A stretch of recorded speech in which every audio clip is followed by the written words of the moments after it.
IT రంగంలో విప్లవాత్మకమైన మార్పులు చూస్తున్నాం. ఈరోజు ఉన్న టెక్నాలజీ రేపటికి పాతపడిపోతుంది. అలాగే డేటా స్టోరేజ్కి సంబంధించి కూడా పలు మార్పులు చోటు చేసుకుంటున్నాయి.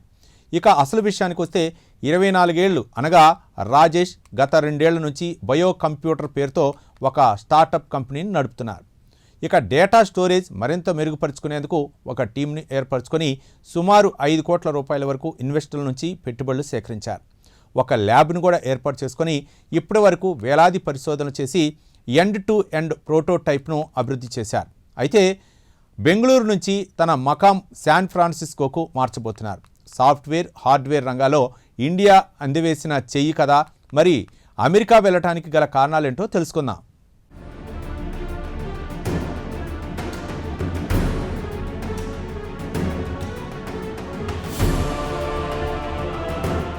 టెక్నాలజీ రంగంలో అది సాఫ్ట్వేర్ అయినా హార్డ్వేర్ అయినా విప్లవాత్మక మార్పులు చోటు చేసుకుంటున్నాయి. రోజురోజుకు డేటా వినియోగం విపరీతంగా పెరిగిపోతోంది. మరి ఈ డేటా ఎక్కడ స్టోర్ చేయాలనేది అసలు సమస్య. అయితే డేటా స్టోరేజీకి సంబంధించి బెంగళూరుకు చెందిన ఓ 24 ఏళ్ల యువతి అగతా రాజేష్ బయో కంప్యూట్ పేరుతో ఓ సాఫ్ట్వేర్ కంపెనీని ప్రారంభించారు. ఒక టీంను ఏర్పాటు చేసుకుని 5 కోట్ల వరకు పెట్టుబడులు కూడా సేకరించింది. గత 2 ఏళ్ల నుంచి ఆమె ఎంతో కష్టపడి మొదటి వెర్షన్ DNA డేటా స్టోరేజ్ చిప్ను డెవలప్ చేశారు. భవిష్యత్తులో డేటా స్టోరేజీకి సంబంధించి మరిన్ని ప్రయోగాలు చేయడానికి తన కంపెనీని శాన్ ఫ్రాన్సిస్కోకు మార్చుతున్నారని ఆమె చెప్పారు. అయితే ఇండియాలో టాలెంట్ లేదని కాదని, కానీ ఇండియాలో రిస్క్ తీసుకోవాలంటే కంపెనీలు భయపడుతున్నాయి. అదే అమెరికాలో అయితే వారు రెవెన్యూ కోసం కానీ లాభాల కోసం కానీ ఎదురు చూడరని కొత్త ప్రయోగాలకు వెన్నుదన్నుగా నిలుస్తారు. ఇక్కడ ఇండియాలో పెట్టుబడులు పెడితే ఎంత లాభం వస్తుందని లెక్కలేసుకుంటారని అగతా రాజేష్ వివరించారు.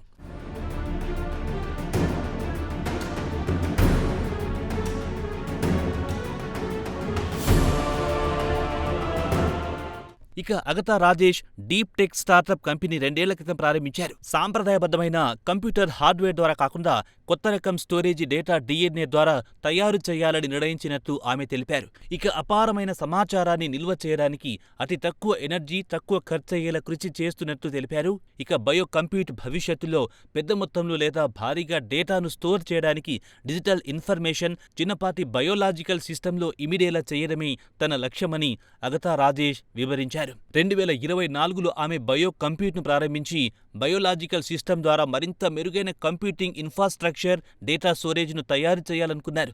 గత 2 ఏళ్ల నుంచి ఆమె ఒక టీంను తయారు చేసుకుని సుమారు 5 కోట్ల వరకు ఇన్వెస్టర్ల నుంచి నిధులు సేకరించారు. ఒక ల్యాబ్ ఏర్పాటు చేసుకుని ఎండ్ టు ఎండ్ ప్రోటోటైప్పై పరిశోధనలు కూడా చేశారు.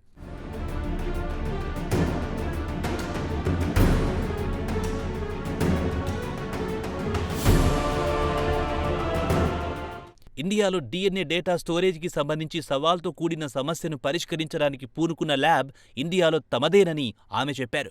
గత 2 ఏళ్ల నుంచి దేశంలో వనరులను వినియోగించుకుని ఒక సమగ్రమైన ఎండ్ టు ఎండ్ ప్రోటోటైప్ను రూపొందించగలిగామని, ఇది తాను తన టీం సాధించిన ఘనత అని ఆమె చెప్పుకొచ్చారు. అయితే ఇండియాలో ఈ స్థాయిలో DNA డేటా నిల్వ ప్రక్రియ చేపట్టిన మొదటి ల్యాబ్ బయో కంప్యూట్గా నిలిచింది. ప్రోటోటైప్ దశకు చేరుకోవడానికి దేశంలోని అన్ని వనరులను వినియోగించాలనుకున్నామని ఆమె తెలిపారు. అయితే కంపెనీ తన మొదటి చిప్ను తయారు చేయడం, ఆ ప్రోడక్టును వినియోగదారుడికి అందించడం దిశగా అడుగులు వేస్తున్న తరుణంలో తదుపరి దశకు అవసరమైన వ్యవస్థ ఇండియా కంటే కూడా శాన్ ఫ్రాన్సిస్కోలో ఉందని భావిస్తున్నానని అగతా రాజేష్ అన్నారు. ఇక ఆమె యొక్క ఇంటర్వ్యూలో మాట్లాడుతూ శాన్ ఫ్రాన్సిస్కో ప్రజలకు తాను ఏం చేస్తున్నాను, తన ప్రయోగాల ద్వారా ఏం రాబట్టాలనుకుంటున్నాను, తన దీర్ఘకాలిక విజన్ను అర్థం చేసుకోగలరు. అక్కడి ప్రజలు రెవెన్యూ గురించి కానీ ఆదాయం గురించి కానీ పెద్దగా పట్టించుకోరని అగతా రాజేష్ అన్నారు.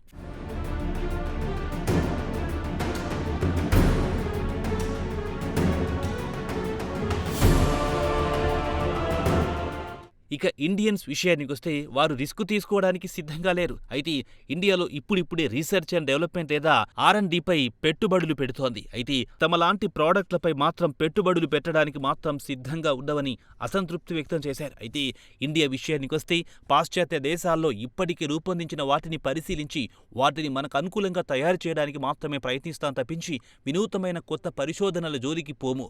మన పెట్టుబడులు సేఫ్గా ఉండేలా యత్నిస్తామని ఆమె చెప్పుకొచ్చారు.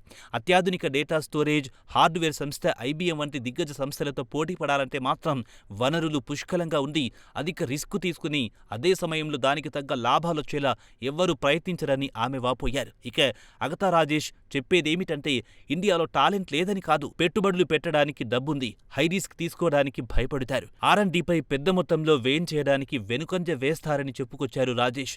ఇండియాలో డబ్బుకు కొదవ లేదు, కానీ అవగాహన కొరవడిందన్నారు.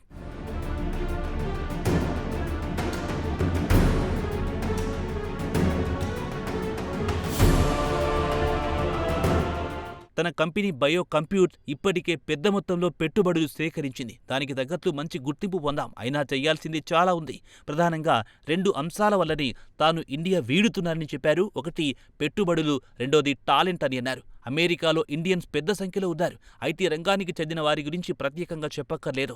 తాను కంపెనీ పెట్టిన వెంటనే ఇండియన్స్ను తీసుకుంటాను. అయితే చాలామంది ఇండియన్స్ తమ పిల్లలను తిరిగి ఇండియాకు తెచ్చి ఇక్కడే పెంచాలనుకుంటున్నారు, మాతృదేశానికి రావాలనుకుంటున్నారని చెప్పారు. ఇండియన్స్ అమెరికాకొస్తున్నారంటే కేవలం డబ్బు కోసమే కదా అన్నారు. బెంగళూరులోని తన టీంను వీడిపోవాలంటే చాలా బాధగా ఉందన్నారు. తనతో పాటు 2 సంవత్సరాల పాటు పనిచేశారు. రోజులో కొన్ని గంటల పాటు తన వెంటే ఉన్నారు. హార్డ్వేర్తో పాటు ట్రబుల్ షూటింగ్పై గంటల కొద్దీ పనిచేశారు. సవాళ్లను వారు ఎంజాయ్ చేశారని అన్నారు. మన జీవితంలో ఇలాంటి సవాళ్లు, అవకాశాలు అరుదుగా వస్తుంటాయి. వాటిని సద్వినియోగం చేసుకోవాలన్నారు రాజేష్.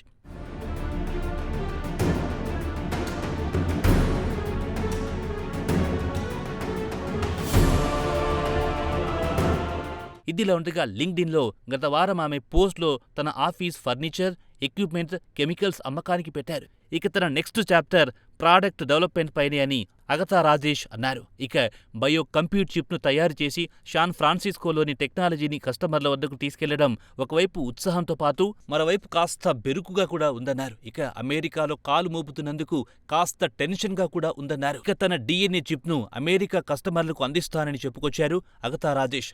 అయితే ఇండియా ప్రపంచాన్ని మార్చే శాస్త్రీయ కంపెనీలను సృష్టించగలదా, లేదా అత్యంత ధైర్యవంతులైన వ్యవస్థాపకులు అంటే రాజేష్ వారు గుర్తింపు కోసం ఇతర దేశాలకు వెళ్లాలా అనే ప్రశ్న తలెత్తుతోంది. ఇక అగతా రాజేష్ మాత్రం సైన్స్ ఫిక్షన్లా అనిపించే ఒక ప్రయత్నం చేస్తోంది.